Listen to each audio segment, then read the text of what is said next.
जी निज भाव सदा सुखन निज नो करो प्रकाश जे बहु विधि भव दुख तमी हरे छे सत्यानाश। आ श्री मोक्षमार्ग प्रकाशक ग्रंथ है। ત્રીજા અધિકાર ઉપર આપણે સ્વાધ્યાય ચાલી રહ્યો છે। એમાં ટોપિક છે પેજ નંબર 52 પર દર્શન મોહના ઉદયથી થતું દુઃખ અને તેના ઉપાયો જૂઠાપણ। ઘણું બ્રેક પછી ફરી પાછો આપણે વિષય ચાલુ કરી રહ્યા છીએ। કુલ મળીને ત્રીજા અધિકારની જે વિષય વસ્તુ છે એ સંસારમાં અથવા સંસાર અવસ્થામાં જીવ કેવા પ્રકારના દુઃખોને સહન કરે છે એનું વર્ણન અથવા તો એનું જ્ઞાન કરાવ્યું છે। બીજા અધિકાર ને ત્રીજા અધિકારમાં થોડુંક અંતર એ છે કે બીજા અધિકારમાં સંસારની અવસ્થાઓ બતાવી છે કે કર્મના ઉદયમાં કેવી જાતિની બહારમાં પ્રસંગો ઘટનાઓ બનતી હોય છે અને એ ઘટનાઓમાં જીવને કેવી પ્રકારના દુઃખ પડે છે અથવા એમાં જીવ દુઃખી થાય છે। એકાંતે ત્યાં રજૂઆત કરી જ્ઞાનીઓએ કે સંસારમાં કોઈ પણ અવસ્થા સુખરૂપ નથી। સંસારમાં કોઈ સુખ હોય તો એ ભ્રમ છે એમ કહી અને આ ત્રીજા અધિકારમાં એટલું મહત્વપૂર્ણ કે જે પણ કોઈ અવસ્થાઓ થાય છે એમાં જીવ અત્યંત આકુલ વ્યાકુલ થાય છે અથવા દુઃખી થાય છે। એની સિદ્ધિ કરી પછી એના પછી એ જીવ એ દુઃખ દૂર કરવાના જે પણ કઈ ઉપાયો કરે છે। કોઈ પણ જીવ એવો નથી કે જે દુઃખ ચાહતો હોય। દુઃખ નો અભાવ ચાહે છે એટલે દુઃખ દૂર કરવાનો ઉપાય તો કરે છે લોજિકલી, પરંતુ એ બધા જ ઉપાયો જૂઠા છે। એટલે આપણે જે પણ કોઈ ઉપાયો કરી રહ્યા છીએ એ જૂઠા છે એમ ભાષિત થવું બહુ જરૂરી છે। પછી પ્રશ્ન આવે છે કે જો આ ઉપાયો જૂઠા છે તો સાચા ઉપાયો કયા છે એનું પણ જ્ઞાન અહીંયા કરાવવામાં આવે છે। એટલે એક પ્રકારથી ત્રીજો અધિકાર બહુ મહત્વપૂર્ણ છે। એમાં આપણે પહેલા પ્રકારની જે અવસ્થા છે જ્ઞાનાવરણીય કર્મના ઉદયમાં જ્ઞાનાવરણીય કર્મના ક્ષયોક્ષમથી થતી જે જીવની જ્ઞાનની અવસ્થા છે, જ્ઞાનના ઉઘાડરૂપ અવસ્થા, એ પણ એકમાત્ર મોહના કારણે જીવને દુઃખમાં જ નિમિત્ત બને છે એવી ચર્ચા આપણે કમસે કમ 5-7 વ્યાખ્યાનમાં કરી। આના પહેલાના જે પણ જે ટોપિક થઈ ગયો એ આ ચર્ચા હતી। અંતમાં પ્રશ્ન કરે છે કે જ્ઞાનાવરણીય કર્મના ઉદયમાં જે અજ્ઞાન થાય છે અર્થાત તો જ્ઞાન થતું નથી એને દુઃખનું કારણ કહો તો કહો, પરંતુ જ્ઞાનાવરણીય કર્મના ક્ષયોક્ષમથી જે જ્ઞાનનો ઉઘાડ થાય છે એ સ્વભાવ છે એને તમે દુઃખનું કારણ કઈ રીતે કહો છો? એ આના જસ્ટ આ હેડિંગના ઉપરનો પ્રશ્ન છે, અંતિમ પ્રશ્ન। એની ચર્ચા આપણે લાસ્ટ વ્યાખ્યાનમાં વિસ્તારથી કરી હતી, પરંતુ એક અનુસંધાનના અર્થે હું તમને આ ટોપિક બતાવું છું કે કયો ટોપિક હતો છેલ્લો। તો બહુ સુંદર જવાબ આપે છે કે ખરેખર તો ઈચ્છા જે થાય છે, વિષય ગ્રહણની જે ઈચ્છા છે, જ્ઞાનમાં અનેક પદાર્થોની જે જાણવાની ઈચ્છા છે અને એ પદાર્થને જાણવાની ઈચ્છા એટલા માટે છે કે પદાર્થ પ્રત્યે જીવની ખોટી ધારણા છે કે આ પદાર્થથી મને કંઈ લાભ થશે એવી ધારણાના અનુસાર એ પદાર્થને પ્રાપ્ત કરવાની જે ઈચ્છાઓ બની રહે છે એ ખરેખર તો દુઃખનું કારણ છે। પરંતુ ત્યાં એક લીટી લખી છે કે અને તે ક્ષયોક્ષમથી જ થાય છે। ગજબ લખ્યું છે, જેને લખ્યું જો જાણવું ન બને એ જો દુઃખનું કારણ હોય તો પૂતગલને પણ દુઃખ ઠરે. પણ દુઃખનું મૂળ કારણ તો ઈચ્છા છે, પહેલા એ બતાવ્યું, અને તે ક્ષયોક્ષમથી જ થાય છે. માટે ક્ષયોક્ષમને પણ દુઃખનું કારણ કહે. હવે આ વાત બેસે છે, લીધું હતું લાસ્ટ ટાઈમ કે ક્ષયોક્ષમથી ઈચ્છા જે થાય છે અને ક્ષયોક્ષમને શું લેવા દે? તો કહે છે કે મોહના કારણે જીવનું જે આ જ્ઞાન છે એ પ્રકારે જેને કહીએ ને કે દુઃખથી નસ દબાવે છે. આ કોઈ વ્યક્તિને કોઈ વિશેષ સંબંધી જાણીને બહુ દુઃખ થતું હોય તો એ વિષયને આપણે એના જ્ઞાનનું ધ્યેય બનાવવાનો પ્રયાસ કરીએ છીએ. ખ્યાલ આવે રાજભાઈ? આમ જ કરીએ છીએ. એને યાદ કરાવીએ છીએ. શું યાદ કરાવીએ છીએ? ખ્યાલ આવે? જે વિષય જોઈને એને દુઃખ થતું હોય તો એ જ્ઞાન એ પદાર્થને જાણવામાં જે નિમિત્ત બન્યું તો એ મોહના કારણે એ જ્ઞાન ત્યાં દુઃખનો અનુભવ કરે છે અથવા જ્ઞાનનો મિસયુઝ કરે. અગર એ જ જ્ઞાન હું જ્ઞાન સ્વરૂપ છું એમ ભેદ જ્ઞાન કરી અને જ્ઞેય પ્રત્યેની આસક્તિ તોડી નાખત તો એ જ્ઞાન ભેદ જ્ઞાન રૂપ આત્માનો અનુભવ કરી લે. પરંતુ મોહના ઉદયમાં આ જ્ઞાન અજ્ઞાન રૂપ પરિણમન કરે છે, અર્થાત તો એ પદાર્થો પ્રત્યે વ્યવસાય કરે છે જ્ઞાન કે આ પદાર્થથી મને સુખ મળે છે. એટલા માટે ત્યાં નિમિત્ત તરીકે જ્ઞાનના ક્ષયોક્ષમને પણ એ કહ્યું. જો આગળ લખ્યું છે કે દુઃખનું કારણ ફરીથી પણ દુઃખનું મૂળ કારણ તો ઈચ્છા છે અને તે ક્ષયોક્ષમથી જ થાય છે. માટે ક્ષયોક્ષમને પણ દુઃખનું કારણ કહ્યું આ નિમિત્ત તરીકે.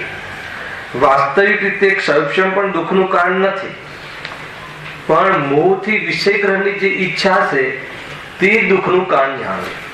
અને મોક્ષનાથ પ્રકાશકમાં આને રાગ મિશ્રિત જ્ઞાન, સમયસારમાં પણ આને જ્ઞેય મિશ્રિત જ્ઞાન કહ્યું છે. રાગ મિશ્રિત જ્ઞાન એટલે શું? કે મોહ પૂર્વક પદાર્થ સંબંધી જ્ઞાનનો વ્યવસાય કરવો, એનું એ જ્ઞાનને અહીંયા અજ્ઞાન કહે છે, અર્થાત એ જ્ઞાનનો દુરુપયોગ કહે છે અને એ જ્ઞાન દુઃખનું કારણ બને છે. ખરેખર તો જ્ઞાન દુઃખનું કારણ બન્યું કે મોહ દુઃખનું કારણ બન્યું? ખ્યાલ આવે છે? કઈ રીતે લીધું? ફરીથી કે મોહ પૂર્વક, મોહની સત્તા પૂર્વક એક પદાર્થનું જ્ઞાન કરવું. હવે એટલે શું? આનું પણ વિશ્લેષણ કરો. આનું બી એક્સપ્રેશન શું છે? મોહ પૂર્વક કોઈ પદાર્થનું જ્ઞાન કરવું એટલે શું? કે એ પદાર્થમાં ખોટી ધારણા કરવી, શુભ ધારણા કરવી કે આ પદાર્થમાંથી મને સુખ મળશે એવી ધારણા પૂર્વક તે પદાર્થના બાબતમાં જાણકારીમાં જ્ઞાનનું લગાવવું, જ્ઞાનને રોકવું અથવા એ જ્ઞાનની કેપિટલ ત્યાં ખર્ચવી, એનું નામ અહીંયા એ જ્ઞાન ભલે જાણકારી રૂપ છે, ભલે જાણવા રૂપ પ્રવર્તે છે, પણ કેવી પદ્ધતિથી જાણે છે એનું મહત્વ છે. જાણવું એ તો સ્વભાવ છે, ફરીથી જાણવું એ તો સ્વભાવ છે, પણ કેવી રીતે જાણવું, કેવી વિધિથી પદાર્થને જાણે છે, કેવી દ્રષ્ટિથી પદાર્થને જાણે છે એનું મહત્વ છે. માની લો કે સર્વજ્ઞ ભગવાન પણ જાણે છે. આપણે ત્યાં હજારની નોટો 2005 પહેલાની કે 2005 પછી જે પણ કોઈ નોટો ચાલી રહી છે સર્વજ્ઞ ભગવાન જાણે છે કે નથી જાણતા? તો પેપરમાં આવ્યું કે 2005 પહેલાની નોટો હવે કેન્સલ કરવામાં આવશે તો ભગવાનને કેટલું દુઃખ થશે. હવે એ બી તો જાણે છે. અને આપણે બી પેપરમાં જાણ્યું ને, આપણે પેપરના માધ્યમથી જાણ્યું તો આપણને દુઃખ કેમ થાય છે? અને આપણને આપણું જાણવું થયું કે ન જાણવું થયું? જ્ઞાનની અપેક્ષા તો જાણવું થયું ને જીતુભાઈ, થયું તો જાણવું જ ને. અજ્ઞાનીને પણ થાય તો છે જ્ઞાન જ. અજ્ઞાનીને કઈ બીજું કઈ થતું હશે એવું નથી, થાય છે તો જ્ઞાન જ. પણ એમને જાણ્યું, અજ્ઞાનીએ જાણ્યું કે 2005 પહેલાની નોટો કેન્સલ, બરાબર, એવું જાણ્યું. અને ભગવાને બી જાણ્યું. ભગવાનના જ્ઞાનમાં તો પહેલાથી ખ્યાલ હોય છે ભૂતકાળનું ને ભવિષ્યકાળનું બધું. તો એમને પણ જાણ્યું, એમને બી જાણવામાં આવી રહ્યું છે. એમને દુઃખ કેમ નથી થતું અને આપણને જાણવામાં દુઃખ કેમ થાય છે? કે આપણું જાણવું મોહપૂર્વક જાણવું થાય. એટલે આપણે પેપરની કે એક એક લીટી કે કોઈની એક એક કથન સાંભળવાનું જ્ઞાન કે કોઈ પદાર્થોને દેખવાનું જ્ઞાન કે કોઈ પદાર્થોને સૂંઘવાનું જ્ઞાન કે કોઈ પદાર્થોને ચાખવાનું જ્ઞાન, એમાં મોહપૂર્વક પોતાની કોઈની કોઈ કલ્પના પૂર્વક, સમજમાં આવ્યું કે નહીં, એ પૂર્વક આપણે જ્ઞાનનો વ્યવસાય કરીએ છીએ તો કહે છે કે આ જ્ઞાન તને એ પદાર્થમાંથી સુખ તો મળશે નહીં અને તું સુખની કલ્પનામાં ખરેખર ભ્રમથી તું સુખાભાસ માને, વાત જુદી છે. આકુળ વ્યાકુળતા તું રહ્યા કરીશ એટલે આ જ્ઞાનની યુટિલિટી ભલે જાણવાનું પ્રવૃત્તિ હોય પણ મોહને મિશ્રિત કરીને તે જાણવાની પ્રવૃત્તિ કરી છે, એટલા માટે તારા માટે આ દુઃખનું કારણ છે. જ્ઞાનાવરણીય કર્મના ક્ષમના ઉદયમાં થતા જ્ઞાનને અહીંયા દુઃખનું કારણ કહેવા પાછળનો શું ઉદ્દેશ છે તો આ ટોપિક થયો. આટલો ખ્યાલ આવે કે ના આવે? પ્રકાશભાઈ ખ્યાલ આવે કે ના? જે જાણવું થાય છે ને, મતલબ અત્યારે તમારે શું જાણવું થાય, હાલ પ્રયોગમાં બહુ મજા આવશે.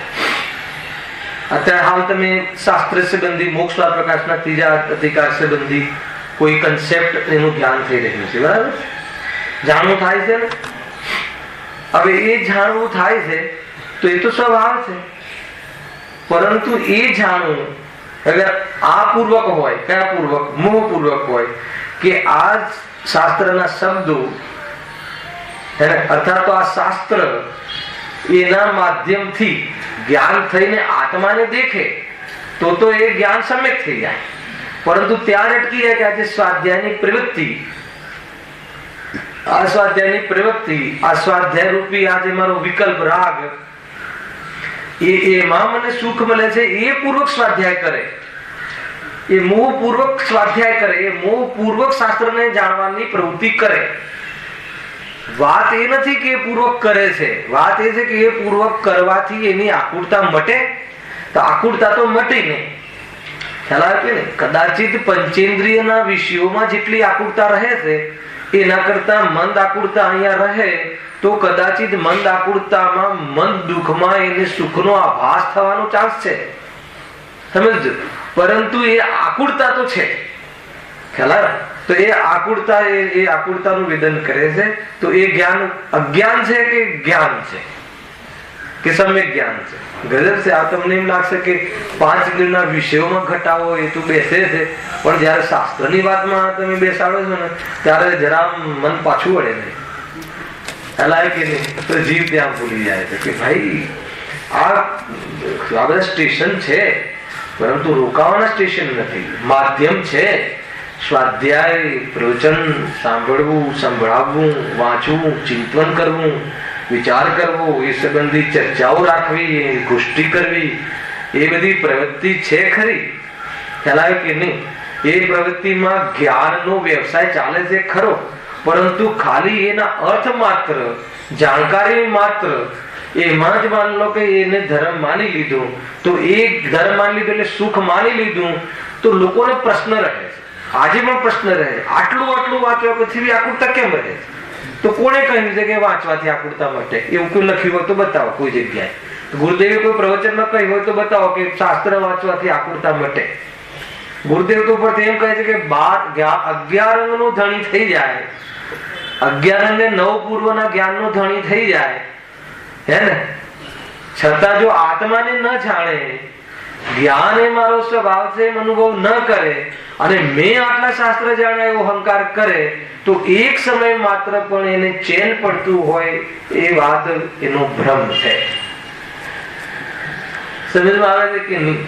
એટલા માટે બહુ પ્રશ્ન રહે છે કે ભાઈ ઠીક છે, આપણે કોઈ એવા જાતના પાપ તો આપણે કરતા નથી સમીરભાઈ, આપણે લોકો કોઈ સત્વિષય તો જોવા મળતા નથી અને બસ શાસ્ત્ર સ્વાધ્યાય આ ભક્તિ અને એવા મતલબ વર્તમાનમાં સતના નિરૂપણ કરવા વાળા ગુરુદેવશ્રી જેવા ગુરુ મળ્યા અને મતલબ કે એમના એક પ્રવચનોમાં એક શબ્દ પણ આપણે છૂટ્યો નથી કે એટલા 8000 પ્રવચન સાંભળી કરીએ છે ત્યાં સુધી ને પછી શું કે તો એ કાંઈ કેમ ના છે, કેમ કશું થતું નથી? આ પ્રશ્ન બને છે કે નથી બનતો?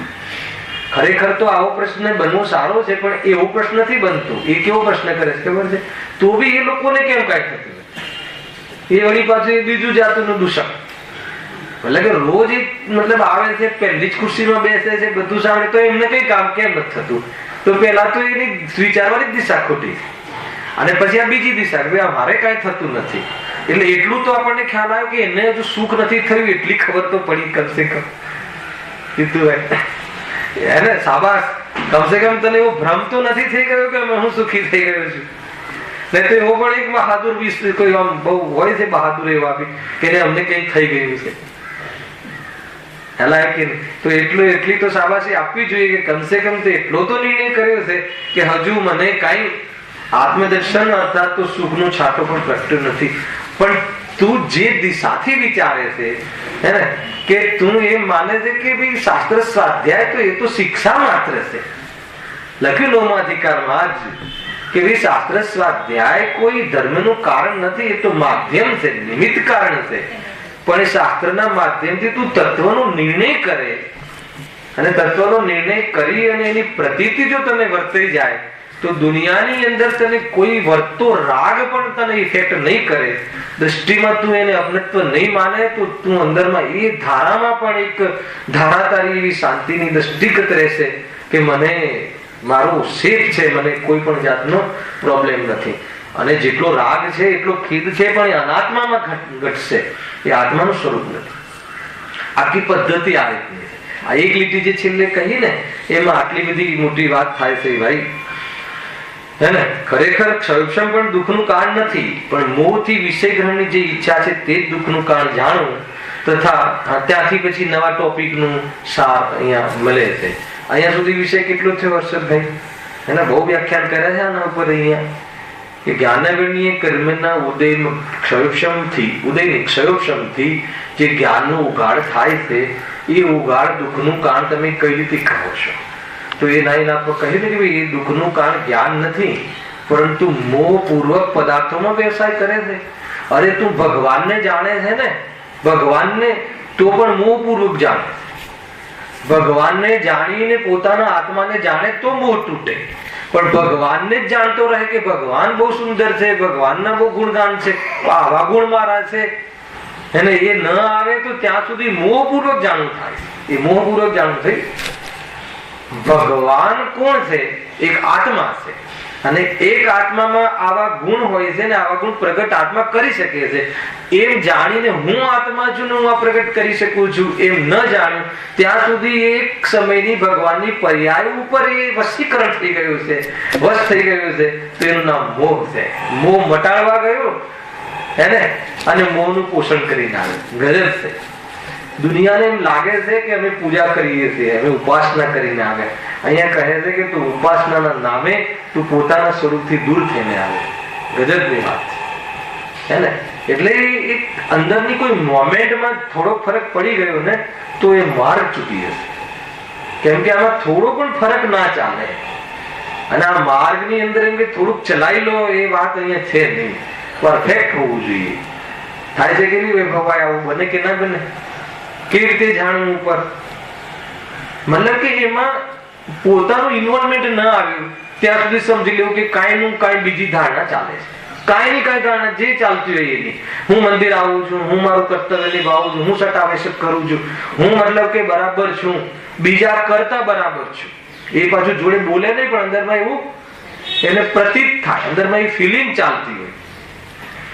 આ બધું જીતુભાઈ તમે ઓગાડી અંદર જુઓ તો ખ્યાલ આવે કે બોલે થોડી કે હું બીજા કરતા સારું છું, પણ જ્યાં સુધી આનું પ્રમાણ શું, જ્યાં સુધી ભગવાનને જોવાનો ઉદ્દેશ જે હતો એ ઉદ્દેશ ઉપર એ ઉદ્દેશ જ્ઞાનનું ઘે પણ ના બને તો સમજી લેવું કે એની અંદર કોઈ બીજી ધારણાઓ અંદરમાં એને બાય ડિફોલ્ટ એને વર્તી રહી છે. આ ગેરંટી ખ્યાલ આવે. એને ઉદ્દેશનું પણ જ્ઞાનનું ધ્યેય ના બનવું. એમ નથી કહેતો કે એને પ્રતીતિ થઈ જાય તાત્કાલિક. એને અહીંયા મંદિરમાં આવવા પાછળ, ભગવાનને જાણવા પાછળ, ભગવાનની મુદ્રા દેખવા પાછળ, ભગવાનના એક એક અંગને નિહાળવા પાછળ, મંદિરજીને આખું જોવા પાછળનો ઉદ્દેશ, એને એક આત્મા જાણવાનો ઉદ્દેશ, આવું મારું સ્વરૂપ છે એ ઉદ્દેશ છે, એવું જ્ઞાનનું ધ્યેય પૂરા દર્શનની વિધિમાં એક વાર બી ધ્યેય ના બને તો સમજી લો કે એને કોઈ બીજો ઉદ્દેશ ચાલુ છે. તો એ બીજા ઉદ્દેશને શું કહે છે? મોહપૂર્વક જાણવું. તો છે જાણી તો ખરું ને, કે ન જાણ્યું? જાણ્યું ને? કેવી રીતે જાણ્યું? જાણ્યું ને બહુ પૂર્વક. એ તો ચાલે છે પ્રશ્ન. ચલો ભગવાન ને હરિહર પરમાત્મા તીર્થંકર બરાબર છે, તો એમના કેટલા ગુણ છે હરિહર પરમાત્મા? 46 ગુણ છે બરાબર છે. એમાં 4 કયા? અનંત ચતુષ્ટય. અને 42 કયા? બાહ્ય પુણ્યકૃત દેહકૃત જેવી કેવું હોય બરાબર છે. બોલો હરિહર બાબતમાં જાણ્યું કે ના જાણ્યું? જાણ્યું તો ખરું ને?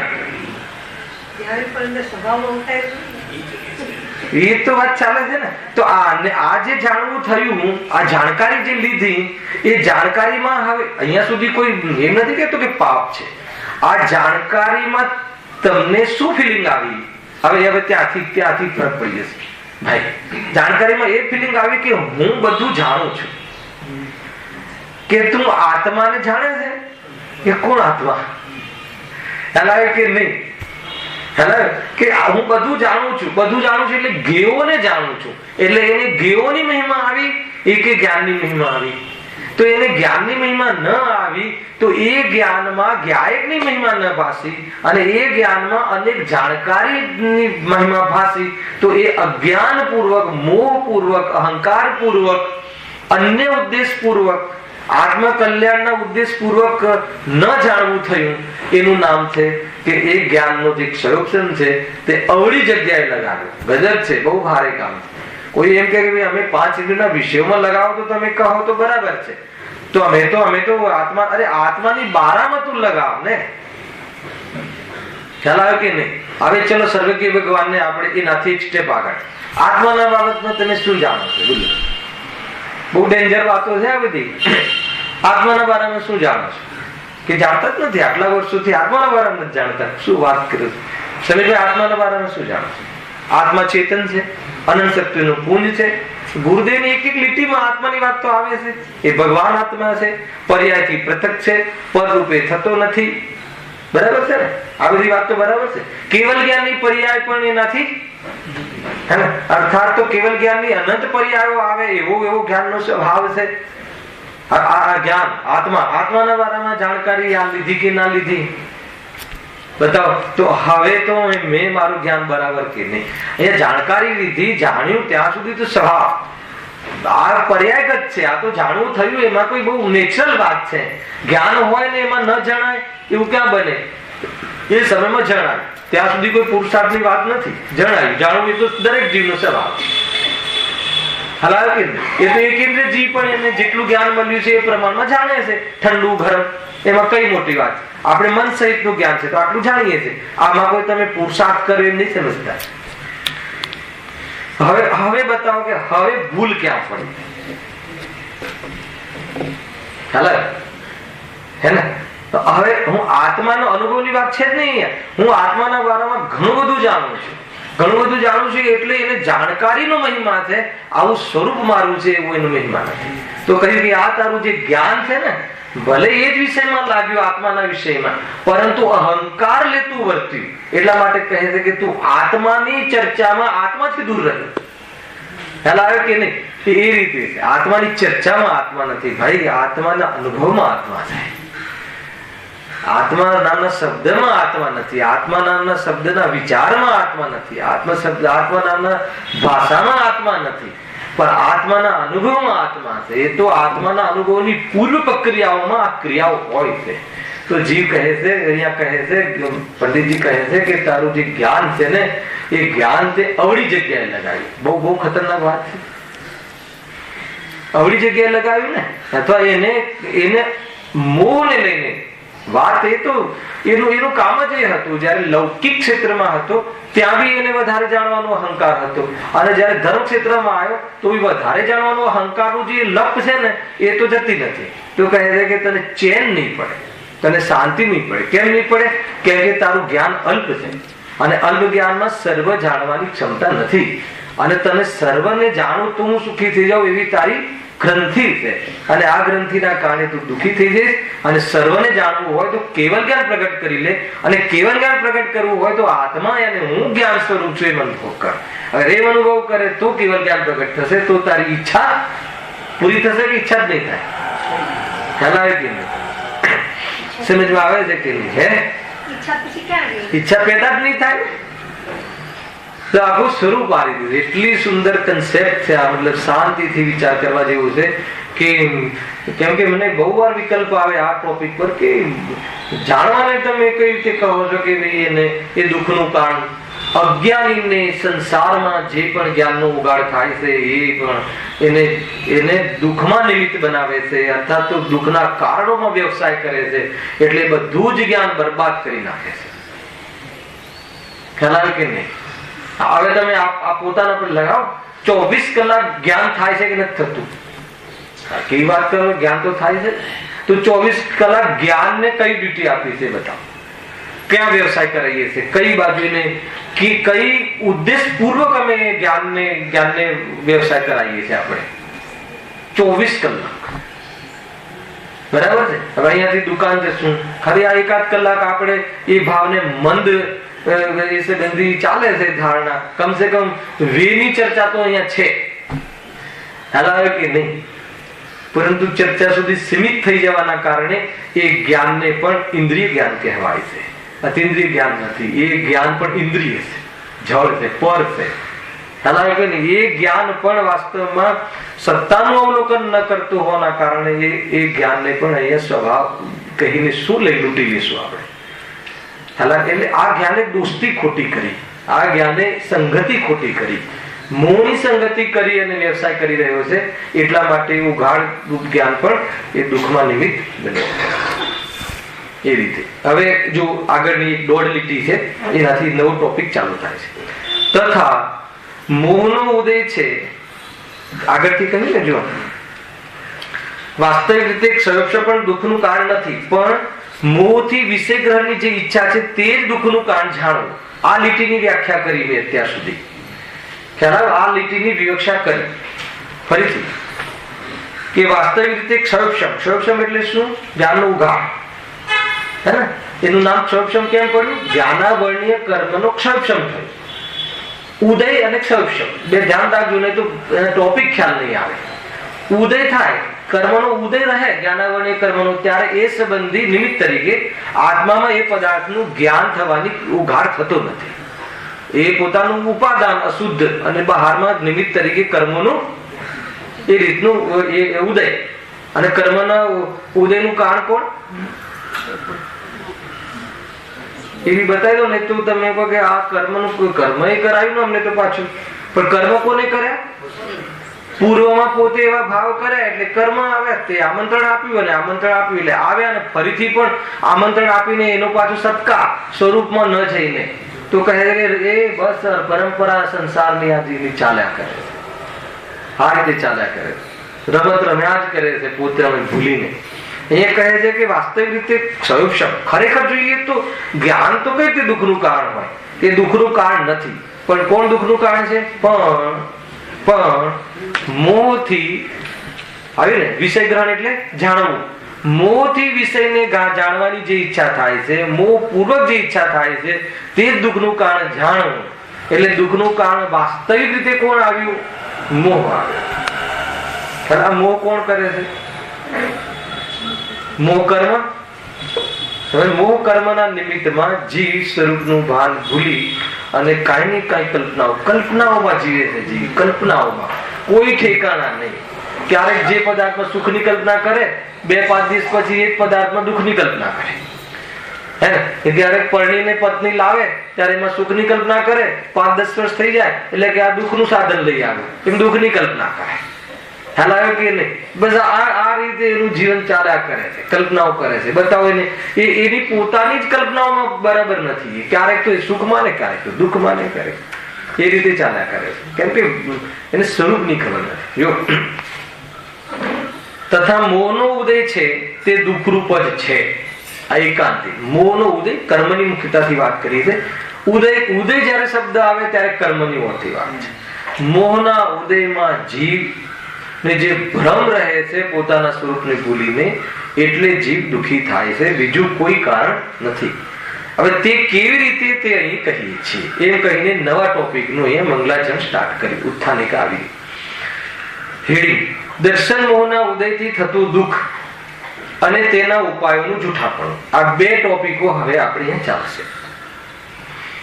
દર્શન મોહના ઉદયથી મિથ્યા દર્શન થાય છે. આમાં કેટલી વાતો છે? આમાં કોની વાત છે? દર્શન મોહ અને મિથ્યા દર્શન. દર્શન મોહનો ઉદય અને મિથ્યા દર્શન. તો દર્શન મોહનીય જે દર્શન મોહ નો ઉદય એ શામાં લેવું? બતાવો. હવે તો હમણાં જ કહ્યું મેં.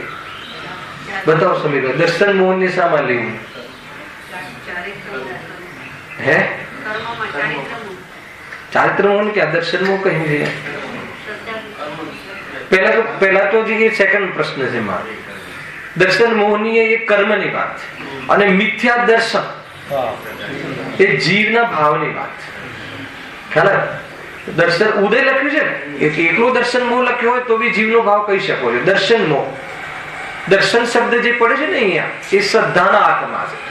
જ્ઞાન, દર્શન, ચારિત્ર એમાં જે દર્શન છે એની વાત નથી.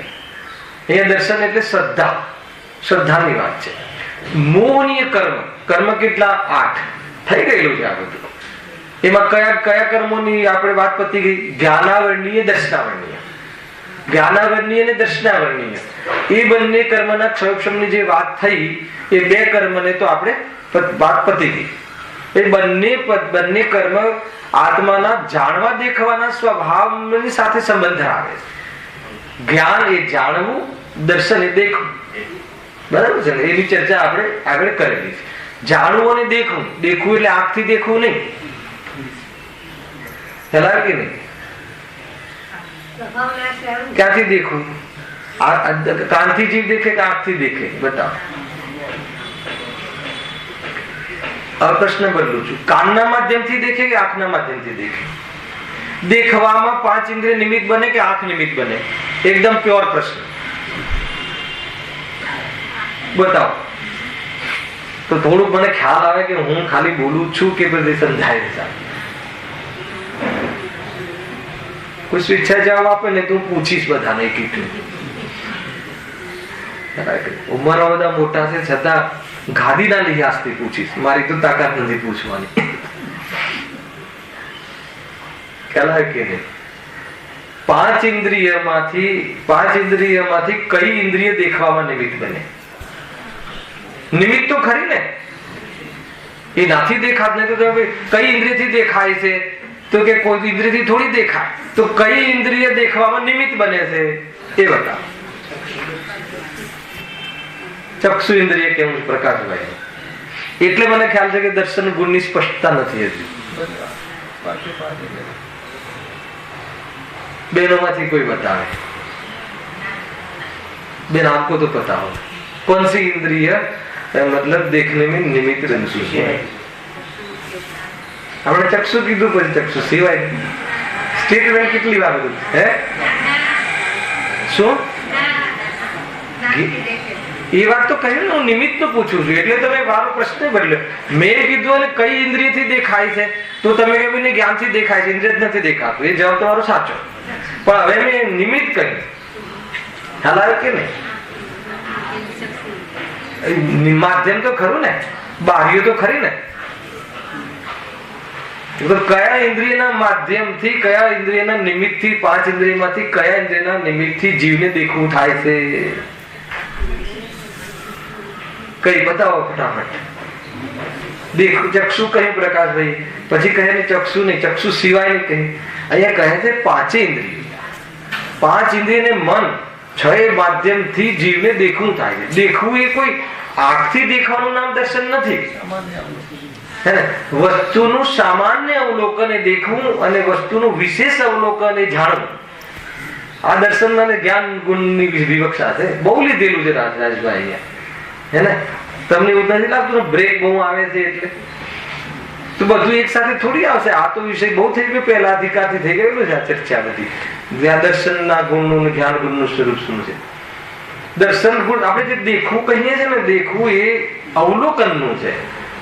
જ્યારે પણ કોઈ પદાર્થનું જાણવું થાય એના પહેલા વસ્તુની સત્તા માત્રનું જે અવલોકન થાય છે એનું નામ દેખવું. ખ્યાલ આવે કે નહીં? એમાં આ રીતે તત્વ સૂત્ર ભણજો તમે. મને ક્યારેય કોઈ પ્રશ્નનો જવાબ ના મળે ને એટલે મને બ્રેક લાગી જાય, પછી વિષય મને આગળ વિકલ્પ નથી રહેતો ચલાવ. તત્વસૂત્રમાં તમે વાંચજો કે ભાઈ જ્યારે એક જ્ઞેયથી બીજા જ્ઞેય પ્રત્યે જ્યારે જ્ઞાન વર્તે જાય તો એક જ્ઞેયથી બીજા જ્ઞેય સુધી જાય ત્યાં સુધી શું થાય છે તો કે દર્શન. આ રીતે આપણું ઉદાહરણ આપ્યું. ખ્યાલ આવે કે માનો કે તમે એક તમારી બેડરૂમમાં કે તમારા સ્વાધ્યાય રૂમમાં ઘરની અંદર તમે ક્યાંક કોઈ બીજું કામ વાંચી રહ્યા છો માન લો, બરાબર. હવે અહીંયા જ્ઞાન વર્તી રહ્યું છે, ચાલુ છે. હવે ડોરબેલ વાગ્યો તો ડોરબેલ વાગ્યો, એમાં ડોરબેલ પર કોણ આવ્યું છે એમ જ્ઞાન પ્રવર્તે એના પહેલા અહીંયાથી ઉપયોગ ત્યાં ગયો. કોઈ છે, નિર્ણય નથી કોણ છે, નિર્ણય નથી કે જીવ છે કે અજીવ છે, એવો પણ ભેદ નથી પાડતું. કોઈ છે એવી સત્તાવલોકન માત્રનું જે દર્શન થયા, પ્રતિભાસ થયો, સામાન્ય પ્રતિભાસ, એનું નામ દર્શન. તો એવું પછી કોઈ બી ઇન્દ્રિય દ્વારા હોઈ શકે. જ્યારે ચક્ષુ ઇન્દ્રિયના વિષયમાં જાણવું થાય છે ત્યારે એના પહેલા જે પ્રતિભાસ થાય એને ચક્ષુ દર્શન. અને ચક્ષુ સિવાયની બાકીની અચક્ષુ એટલે બાકીની ઇન્દ્રિયો દ્વારા જાણવું થાય. જાણવું એટલે વિશેષ જાણવું થાય કે આ રાજેશભાઈ છે કે આ અવાજ છે, એના પહેલા જે કંઈ છે એવું અવલોકન થાય એને અચક્ષુ દર્શન. દર્શનના ભેદ છે કે નહીં? 9. તો એમાં ચક્ષુ દર્શન, અચક્ષુ દર્શન, અવધિ દર્શન બધું છે કે નહીં?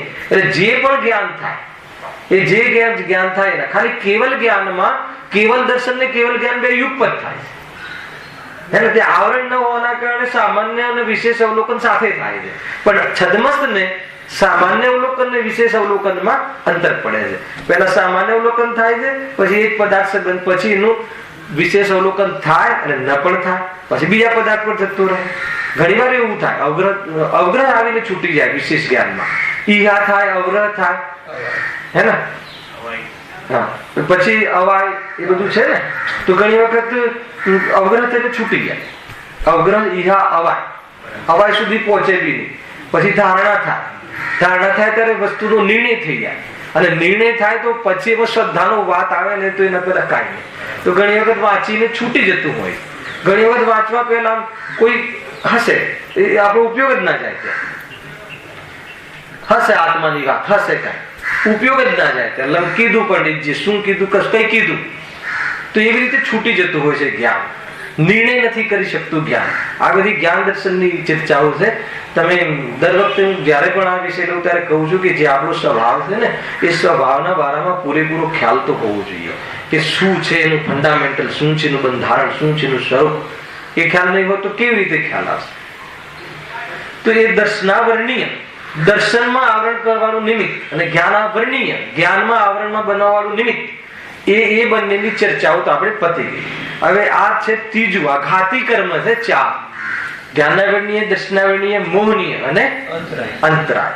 આ 4 જે છે ઘાતી, આત્માના અનુજીવી ગુણોના ઘાતમાં અથવા પ્રગટ થવામાં, જે ન પ્રગટ થવામાં નિમિત્ત બને અને પ્રગટ થવામાં એનો ક્ષય નિમિત્ત બને, ક્ષય શોભશમ, એને ઘાતી કર્મ કહે છે. ગુણોના ઘાત નહીં, પ્રગટ થવામાં, પર્યાયમાં પ્રગટ થવા. ગુણોને તો ઘાત કઈ રીતે થાય? અનાદિ નથી. જ્ઞાનને પ્રગટ ન થવા દેવામાં એનો ઉદય અને જ્ઞાનને પ્રગટ થવા દેવામાં એનો ક્ષય.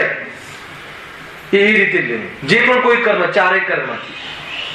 તો એ રીતે હવે ત્રીજું કર્મની ચર્ચા અહીંયા લીધી પંડિતજીએ કે મોહનીય, દર્શન મોહના ઉદયથી. તો આ કયા કર્મની વાત ચાલે છે? મોહનીય. અમોહનીય કર્મમાં ના કયા ભેદ, કેટલા ભેદ મોહનીય કર્મના? હવે તમે કીધું દર્શન મોહનીય અને 4 કર્મ. હવે મોહનીય કર્મ જે ખરેખર આત્માના સુખમાં, આત્માના મુખ્ય કામમાં જે કાર્ય કરવા વાળા ગુણો છે, એ ગુણોમાં કોઈ બાધક તત્વ હોય બાહ્ય, તો એ મોહનીય કર્મ છે. તો એક છે શ્રદ્ધા ગુણ અને એક છે ચારિત્ર ગુણ. જીવનો તમામ નિર્જરા સાથે સંબંધ, જીવની વિતરાગતા સાથે સંબંધ, જીવની સુખ સાથે સંબંધ, કોઈ 2 ગુણ રાખતા હોય, કોઈ ગુણ રાખતું હોય તો શ્રદ્ધા અને ચારિત્ર. જ્ઞાન તો એક સાધન માત્ર છે. જ્ઞાનને તો બાહ્ય સાધન કહ્યું જીતુભાઈ, હે ને? એટલે એમ કહીને કઈ હિંમતા નથી બતાવી મારે. જ્ઞાન તો આપણે બહુ વાર કરી લઈએ છીએ એમ કેવું છે મારે, પણ એમાં શ્રદ્ધા પડતી નથી તો કાર્ય થતું નથી. મારે એ બતાવવું. બતાવો, અહીંયા આપણે જેટલા પણ બેઠેલા છે એને જ્ઞાન છે કે નહીં? દેહ અને આત્મા 2 જુદા છે, ખબર છે કે નહીં? તો પછી કમી કઈ રહી ગઈ? કમી શું રહી ગઈ? હવે ઊંઘમાં પણ પૂછે ને ગુરુદેવના શિષ્યને, તો એમ ક્યારે ના કહે કે દેહ અને આત્મા એક છે. નહીં તો ગુરુદેવનું શિષ્ય પણ ના કહેવાય, કહેવા વાળો શિષ્ય પણ. ખ્યાલ આવે કે નહીં? બરાબર છે પ્રકાશભાઈ? ભૂલ પડે કોઈ દિવસ? અચ્છા, રાગ દુઃખરૂપ છે કે સુખરૂપ છે? ખ્યાલ છે કે નહીં તમને? તો પછી દુઃખ વધતું કેમ નથી? તો કે શ્રદ્ધા, વિશ્વાસ, પ્રતીતિ, એ શ્રદ્ધાનું કાર્ય છે ને આ બધું. તો કે એ નથી. શ્રદ્ધા જ્ઞાનમાં ભળે નહીં જ્યાં સુધી, આમ જ છે એવી શ્રદ્ધા ન ભળે ત્યાં સુધી એ જ્ઞાન ગમે એટલું કરી લે તો પણ એને કોઈ લાભ થતો નથી. ખ્યાલ આવે છે કે નહીં? એટલે શ્રદ્ધાનો મૂળ રોલ છે. બરાબર છે? હવે શ્રદ્ધા તો ભળી, પરંતુ એ શ્રદ્ધા ભળ્યા પછી, પ્રતીતિ થયા પછી જે રાગના ભાવનો ઉદ્યમ છે, હે ને, એ ચારિત્ર, એમાં રમણતા, સ્વરૂપમાં વિશેષ રમી અને એ કશાયને અભાવ કરવાનો જે પ્રયોગ છે, એ પ્રયોગ ન કરે તો નિર્જરા કઈ રીતે થાય? એટલે કહે છે ને, ક્ષાયિક સંકિતિ થઈ ગયા પછી પણ ભરત કહે છે, હે ભરત, ક્ષાયિક સંકિત સહિત ગ્રસ્ત દિશામાં તમને મોક્ષ નહીં મળે. ભગવાનની વાણીમાં આવ્યું કે ના આવ્યું? તો કહે છે મુનિ દશાને ગ્રહણ કરો. મુનિ દશાને ગ્રહણ કરો એટલે શું? કસાયની ચોકડીઓને અપટો. હવે એક ચોકડી અપટી છે ને, બીજી ત્રીજી આ બધી કસાયો એનો અભાવ કરો. એટલે ચારિત્ર, સંયમ, સ્વરૂપમાં લીનતા, એનો ઉદ્યમ, ત્યારે શ્રદ્ધા અને ચારિત્ર જ્યાં સુધી કરવટ ના લે, એમાં જરા પણ જો એમાં હૂંફ ના આવે તો જ્ઞાન ગમે એટલું કરી લે. કદાચિત એવું બની શકે, અગર બહુ કઠોર જીવ હોય તો એ જ્ઞાન ઉલટા કામમાં લઈ લે. એક દ્રવ્ય બીજા દ્રવ્ય તો કઈ કરતો જ નથી, ખાઓ પીઓ મજા કર, સ્વચ્છંદ થઈને પાપમાં ચાલી જાય. એવું પોસિબલ છે અને અધિકાંશ જોવા મળે છે. બહુ ડેન્જર વાતો છે ભાઈ. એક દ્રવ્ય બીજા દ્રવ્યનું ક્યાં કરે? આત્મા તો ખાતો જ નથી, પછી આ ખાવું ને આ ન ખાવું, છોડો રામાયણ, જે ખાતા હોય ખાવું ને. તો એ લીટી ક્યાંથી આવી? જયારે ખાતો જ નથી તો પછી જે ખાતા હોય એ ખાવ, એની પુષ્ટિ કેવી રીતે કરી? પકડમાં આવે છે? જયારે આત્મા ખાતો જ નથી, પરમ સત્ય વાત છે. તો ખાતો જ નથી તો આ ખાવાના ભાવ અને ખાવાની ક્રિયા છોડો ને, એમ કેમ નથી લેતું? ખ્યાલ આવે કે નહીં? જયારે આત્મા ખાઈ શકતો નથી તો ખાવાના ભાવનો અર્થ શું? જયારે આત્મા ખાઈ શકતો નથી તો ખાવાની ક્રિયા માટે ને ખાવાના વ્યંજનો માટે આટલો બધો સમય આપવાનો અર્થ શું? એમ તો લેતો નથી. એમ લઈને એમાં તો મર્યાદા કરતો નથી. પણ શું કરે છે આજે? જયારે આત્મા ખાતો જ નથી, ભાઈ તમે કહો છો, અને આત્માને અનાદને અત્યંત અભાવ છે, તો પછી તમે આ અભક્ષ ને આ ભક્ષ ને આ ના ખાવ ને તે ના ખાવ, એ બધું કર્યા વગર જે ખાતા હોય એ ખાવ ને. અમને તમે શાંતિથી જીવવા દો ને. ખ્યાલ આવે કે છોકરાઓ એમ કહે, ઉલટું ગ્રહણ કરીને જાય.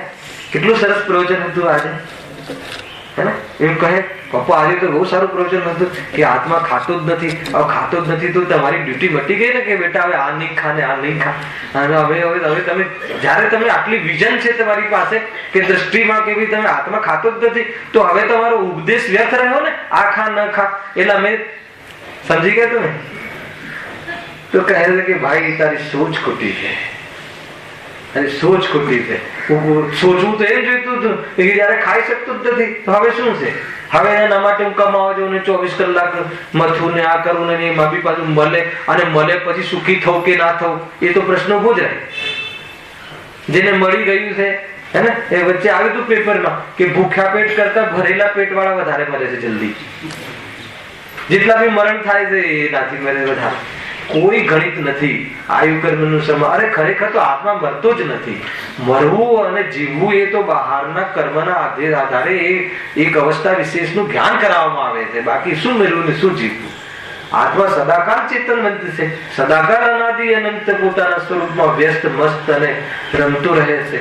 એવો આખા વિશ્વમાં તરતો તરલ પદાર્થ એટલો આત્મા એવો સ્વયં હું. હવે એમાં અનુભવ કરી લે તો આજે હે ને, નિશ્ચય પ્રતિક્રમણમાં જે ગુરુદેવનું હાલરડા ચાલતા હતા ને, અતિન્દ્રિય આનંદનો એ આત્મા જોરદાર સાંભળ્યું. છેલ્લી 10 મિનિટ સાંભળી, લાગે કે શું વાત આવે છે, એ બહુ જોરદાર. તો એ આખો કન્સેપ્ટ છે રાજેશભાઈ. આ તમે આને આ રીતે વિચારો. વાત ક્યાંથી આવી? ચારિત્ર ગુણ અને શ્રદ્ધા ગુણની વાત હતી. ધર્મ જે પણ છે એ તો પછી જો શ્રદ્ધા જ્ઞાન ને ચારિત્ર, જ્ઞાન ને વચ્ચે મૂકે આચાર્ય, ખ્યાલ આવે કે નહીં? એટલે શ્રદ્ધા અને જ્ઞાનનો જે મેળ છે, શ્રદ્ધા અને ચારિત્રનો એ જ્ઞાનનો બહુ મોટો રૂલ છે. અગર તમારા જ્ઞાનમાં એ વિષય જ ના હોય, તમારા જ્ઞાનમાં એ ક્લેરિટી અથવા તમારા જ્ઞાનમાં જે વિષય ચાલે છે, તમારા જ્ઞાનમાં જે નિર્ણય ચાલે છે એવી શ્રદ્ધા થશે. એટલે જ્ઞાનના નિર્ણયનું બહુ મહત્વ છે. અને જ્ઞાનનો નિર્ણય કોના આધારમાં કરવો એનાથી બી બહુ મોટો વિષય છે. ત્યાં દેવશાસ્ત્ર ગુરુની વાત આવે. કોના ગાઈડન્સ થી નિર્ણય કરવો જ્ઞાનમાં, હાલ આવ્યો કે નહીં? એટલે ત્યાં નિમિત્તનું યથાર્થ જ્ઞાન હોવું જોઈએ. હવે જીવ ધર્મ કરવા તો આવે છે, જીવને સુખી તો થવું છે, આત્મા તો જાણવો છે, પણ જેને આત્માના બારામાં ખબર નથી એવા જીવો પાસે આત્મા જાણવા બેસી જાય તો પછી એના આધાર ઉપર ધારણા થશે. અને એ જે ધારણા કરશે એમાં શ્રદ્ધા ઝૂકી જશે. અને એ શ્રદ્ધા ત્યાં ઝૂકી તો પછી એને બદલવું બહુ કઠિન છે. અને એનો અવસર જતો રહ્યો તો અચેત થઈ જશે.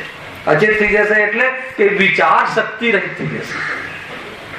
એકેન્દ્રિયમાં જતો રહેશે કે ત્યાં વિચારવાનો કોઈ સ્કોપ હતો. ફિનિશ. અનંત સાગર, કેટલા સાગરો ત્યાં સુધી રહે છે. બહુ વિચાર કરવા જેવી વાત છે ભાઈ. એટલે એ કુલ મળીને શ્રદ્ધાનું જે મહત્વ છે, શ્રદ્ધાનું સમજવું, જ્ઞાનનું પહેલા મહત્વ એટલા માટે બતાવ્યું. પણ પછી એકલા જ્ઞાન કરીને હવે આપણે એ સ્ટેજમાં છીએ કે નહીં જોઈ લેવાનું. જ્ઞાન કર્યા બસ બધું જાણીએ. સમયસાની આ ગાથામાં અહીંયા પ્રમત નહીં, અપ્રમત નહીં, 15મી ગાથામાં જ્ઞાનના આવિર્ભાવને એને ગાયક કહે છે, બસ બધું જ જાણી લીધું. હા, 31માં સ્તુતિને, નિશ્ચય સ્તુતિને, આ ને તેને, પણ ખબર નહીં કે આ ઉપરથી એને તો એવો વ્યસ્ત કરી નાખ્યો, શાસ્ત્રનો પરિગ્રહ પાડી લીધો. શાસ્ત્ર બી એક પરિગ્રહમાં જાય છે, જ્ઞાનીઓનો પરિગ્રહ. સમજ આવે છે કે નહીં? પરિગ્રહ એટલે પરવસ્તુ છે. પરિગ્રહ એટલે સર્વથા પાપ નહીં સમજવું. પરિગ્રહ એટલે પરવસ્તુ છે. અને પરવસ્તુનું લક્ષ્ય કરવું એ પાપ છે. હે ને? ના પુણ્ય કહો ને તો પાપ કહેવામાં શું તકલીફ છે? પાપ એટલે શું સ્વરૂપથી પતિત થાય છે કે નહીં? અધ્યાત્મ અર્થ છે આ બધા. એને પુણ્ય કેવડાવું છે. ને પુણ્ય કોને? તો પાપ અને પુણ્ય બંને એક જ છે કે નહીં? આશ્રવ કે બેટે. તો બધે આ આશ્રવ કહીએ તો આવી ગયું ને એમાં. એટલે વાત એક જ છે ભાઈ, સ્વરૂપમાં ન રહેવું એ બધું પાપ જ છે. એ રીતે આખો અધ્યાત્મ એંગલ છે ને એ મહત્વનું છે. જો દર્શન મોહના ઉદયથી મિથ્યા દર્શન થાય છે કે કેટલી વખત મિથ્યા દર્શનની વ્યાખ્યાઓ આવી ગઈ છે, છતાં એક ઓર બી એકદમ ફ્લેક્સિબલ જેને કહેવાય સામાન્ય ચર્ચા અહીંયા પંડિતજી ફરતી કરી છે. મિથ્યા દર્શનમાં શું થાય છે એ બતાવ્યું. જે વડે એટલે શું? મિથ્યા દર્શનમાં દર્શન મોહનીયના ઉદયથી થતા મિથ્યા દર્શનમાં પૂરું આ રીતે, જેના દ્વારા, જેના કારણે જેવું તેને શ્રદ્ધાંત છે તેવું પદાર્થ સ્વરૂપ નથી, તથા જેવું પદાર્થ સ્વરૂપ છે તેવું એ માનતો નથી. આ કોની વ્યાખ્યા કરી? મિથ્યા દર્શન. આ મિથ્યા દર્શન કોના કારણે થાય છે? કોના કારણે થાય છે? નિમિત્ત તરીકે કોના કારણે થાય છે? કે દર્શન મોહનીય. આ દર્શન મોહનીય આ કયા ગુણની ભૂલ છે? શ્રદ્ધા ગુણની ભૂલ છે. આ શ્રદ્ધા ગુણનું વિકારી પડમેલ છે. ખ્યાલ આવે કે શ્રદ્ધા ગુણનું જે અશુદ્ધ પડમેલ છે, શ્રદ્ધામાં ભૂલ છે. ગજબ છે. તમે જે ઘરમાં રહો છો રાજેશભાઈ, એકદમ ઈમાનદારથી કહેજો, એ ઘરને તમારું માનો, એમાં દોષ ખરો? એમ નથી કહેતો બાજુવાળાનું ઘર તમારા ભાગમાં આવ્યું હોય, તમે જેનું પેમેન્ટ કર્યું હોય, બાકાયદા તમે એનું મતલબ કે કબજો લીધો હોય લીગલ દુનિયાની દૃષ્ટિથી, એ ઘરને તમારું માનો, એમાં કોઈ પાપ ખરું? દુનિયાને પાપ લાગે? આપણને લાગે? અહીંયા લખી દે મિથ્યા દર્શન. અહીંયા લખ્યું છે. ખ્યાલ આવે કે નહીં? જો એક ચરણાયુગની નીતિ છે, અલગ છે. ચરણાયુગની નીતિ અલગ છે. એ નીતિ વિષય જયારે આવે ને એટલે એમાં બહુ મોટું રહસ્ય છે કે ભાઈ કે તારા કર્મના ઉદયથી તને જે બહારમાં ઉપલબ્ધિ થાય છે ત્યાં સુધી તારી દ્રષ્ટિ રાખ, હે ને? બીજી જગ્યાએ દ્રષ્ટિ રાખવી એ તો ચરણાની યોગની અપેક્ષા અનિતિ. સ્વપત્ની પરપત્ની, સ્વધન પરધન, સ્વઘર પરઘર, તને તારા પુણ્ય પ્રમાણ મળ્યું છે એમાં સંતુષ્ટ થા. એમાં સંતુષ્ટ થાય એટલે શું? તું બીજાની પત્ની, બીજાનું ઘર, બીજાનું ધન, બીજાનો પ્લોટ એના પર દ્રષ્ટિ નહીં કરે. અગર એ પણ નીતિ નહીં હોય તો આજે તને મળેલું ઘર તારું છે એ દોષ છે એ વાત તને સમજમાં નહીં આવે. સમજમાં આવી કે નહીં વાત? તો એ વાત સમજવી બહુ કઠિન પડી જશે. અરે અસંભવ છે. તને જે તારા નીતિમાં તારું નથી, લોક નીતિમાં પણ તારું નથી, એને તું તારું માને છે, તો જે તે તું એમ માને છે કે હું કમાયું ને મેં ભેગું કર્યું, એને અહીંયા કોઈ ગુરુ કહે, શ્રી ગુરુ, કે એ તારું નથી, તો એ વાત તને ગળે નહીં ઉતરે. સમજમાં આવે છે? એ વાત, એ મિથ્યા દર્શનની કઠોરતા એ બહુ જ કઠોર જીવ છે. કોના માટે કઠોર છે? આટલો કઠોર, પોતાને આટલું દુઃખ આપવા તૈયાર છે, એ કઠોરતા કહેવાય. બીજાને તો દુઃખી જીવ કરી શકતો જ નથી, એ તો છે જ. કોઈ બીજો મને દુઃખી કરે ને હું બીજાને દુઃખી કરું, કોઈ મને સુખી કરે ને હું કોઈને સુખી કરું, એવી જાતની વ્યવસ્થા લોકમાં છે જ, ભ્રમ છે. પરંતુ પોતાને દુઃખી કરે, આટલો બધો દુઃખી કરે, એટલી કઠોરતા પોતાના માટે જે જીવ કરે છે, તો એ કે વિચારવા જેવું છે. એટલું જોરદાર સ્વરૂપ છે આમાં. શું કહે છે? જે વડે, એટલે મિથ્યા દર્શનમાં કેવું થાય, મિથ્યા દર્શનમાં શું થાય, આ બધું તમને આગળ બી ભણવામાં આવશે. સમ્યક દર્શન, તો સમ્યક દર્શનમાં શું થાય? તો 9મા અધિકારમાં જેને કહે છે કે સમ્યક દર્શનમાં 4 લક્ષણ મૂકે. 7 તત્વની શ્રદ્ધા થાય, સ્વપરનું ભેદ વિજ્ઞાન થાય, આત્માનું એકત્વ થાય, એ રીતે દેહશાસ્ત્ર ગુણના સ્વરૂપની શ્રદ્ધા થાય. તો એમાં સમ્યક દર્શનમાં શું થાય? તો આ મિથ્યા દર્શનમાં શું થાય? મિથ્યા દર્શન એક અપરાધ છે. ખ્યાલ આવે છે કે નહીં? અને ચારિત્ર દોષ છે. અપરાધનું ફળ બહુ માઠું હોય છે, દોષનું ફળ અલ્પ હોય છે. બહુ ખતરનાક વાત છે. બતાવો, આને થોડું વિશ્લેષણ કરું આ વાતનું, કે તમે રાત્રિ ભોજનનો ત્યાગ કર્યો, સાંભળજો. તો રાત્રિ ભોજનનો ત્યાગ કરવા વાળો જે ભાવ છે, એ ભાવ કયા ગુણનું વિકારી પણ બનશે?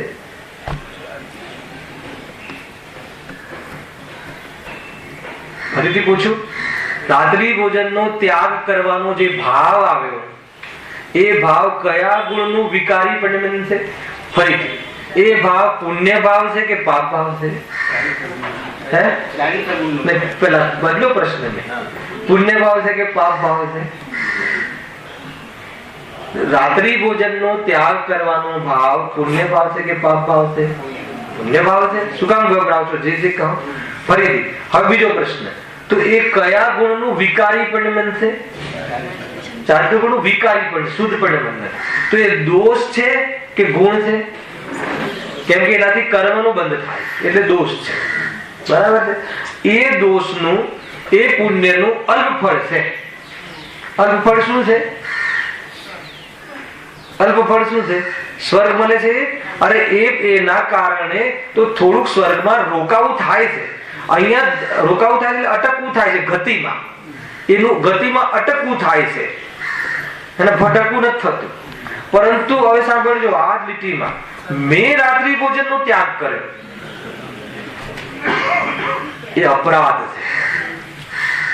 પર પદાર્થનો મેં ત્યાગ કર્યો, હે ને? આત્મા ત્યાગ ગ્રહણ શૂન્ય શક્તિ.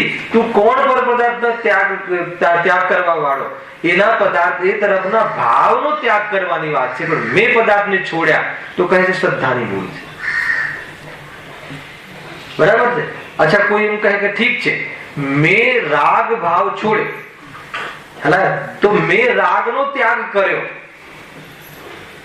અરે રાગનો ત્યાગ કરવા વાળો તું કોણ? રાગનો ત્યાગ કરવા વાળો કોણ?